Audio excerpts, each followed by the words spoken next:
ক নামের একটি মেয়ে খ নামের একটি ছেলেকে অভিভাবকের অনুমতি ছাড়াই বিয়ে করেছে। 2 বছর পর গ নামের একটি অন্য ছেলের সাথে মেয়েটি পালিয়ে যায়।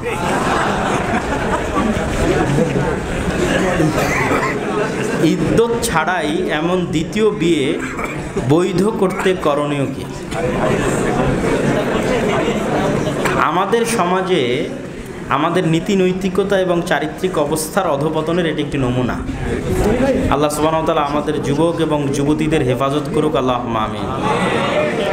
প্রথমত, অভিভাবকের অনুমতি ছাড়া যে বিয়ে হয়েছে সেই বিয়ে হয়নি। সেই বিয়ে কি হয়নি? হয়নি। আল্লাহর নবীর হাদিস আয়েশা রাদিয়াল্লাহু তাআলা আনহা বর্ণিত যে অভিভাবকের অনুমতি ব্যতীত বিবাহ বাতিল বাতিল বাতিল। তাহলে যেহেতু বিবাহ হয়নি সেহেতু তালাকেরও কোনো প্রয়োজন এখানে নাই।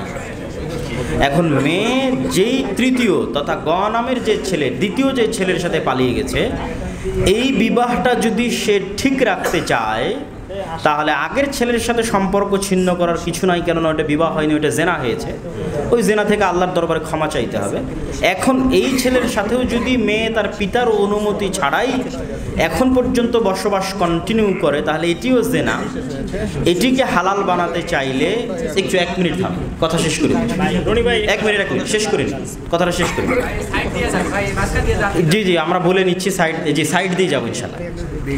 মেয়ের পিতার অনুমতি নিয়ে একটু থাম, যদি কেউ সেমিনার আয়োজন করতে চায় সমস্যা নেই, আমরা একটু পরে কথা বলতেছি।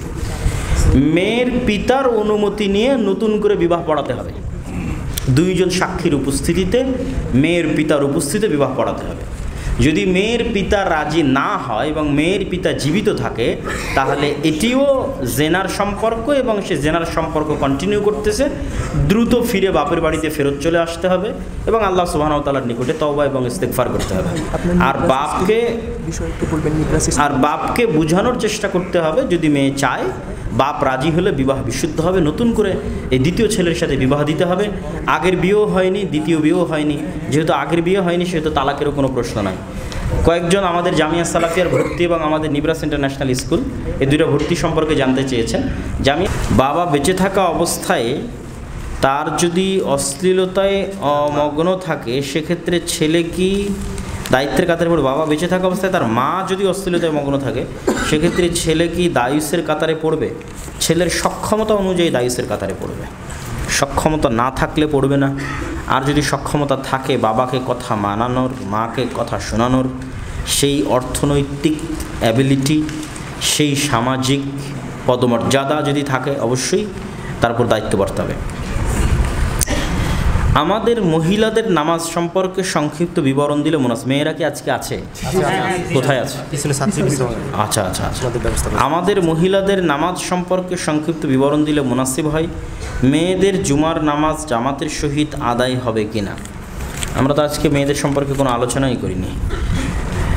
প্রথমত, রাসূলুল্লাহ সাল্লাল্লাহু আলাইহি ওয়াসাল্লাম ছেলেদেরও নবী, মেয়েদেরও নবী, না শুধু আমাদের নবী? উভয়ের নবী। তার মানে ইন জেনারেল বাই ডিফল্ট আল্লাহর নবী যা করবে তা ছেলের জন্য সুন্নাত, মেয়ের জন্য সুন্নাত। এবং আল্লাহ সুবহানাহু ওয়া তাআলা যা আদেশ দিবে তা ইন জেনারেল বাই ডিফল্ট মেয়ের জন্য ফরজ, ছেলের জন্য ফরজ। সালাত, সিয়াম, হজ, যাকাত সহ আর যা আছে। এবং রাসূল সাল্লাল্লাহু আলাইহি ওয়াসাল্লাম যা সুন্নাতের প্রতি আমল করতেন, সুন্নাত, নফল, সুন্নাত সালাত, সুন্নাত সিয়াম, ঠিক আছে, নফল সিয়াম, নফল দান, তার প্রত্যেকটা কি ছেলের জন্য খাস আর মেয়ের জন্য নয় এরকম আছে? সব ছেলে এবং মেয়ের জন্য সমান। ততক্ষণ পর্যন্ত মেয়েকে আলাদা করা যাবে না যতক্ষণ না স্পেশালি আল্লাহর নবী মেয়েদের বিষয়ে কোনো হুকুম এবং আহকাম এবং আল্লাহ সুবহানাহু ওয়া তাআলা মেয়েদের বিষয়ে কোনো হুকুম এবং আহকাম আলাদা না করে দিচ্ছে। তাহলে আলাদা করতে চাইলে আলাদা করার প্রমাণ থাকতে হবে, এক হওয়ার প্রমাণ লাগবে না।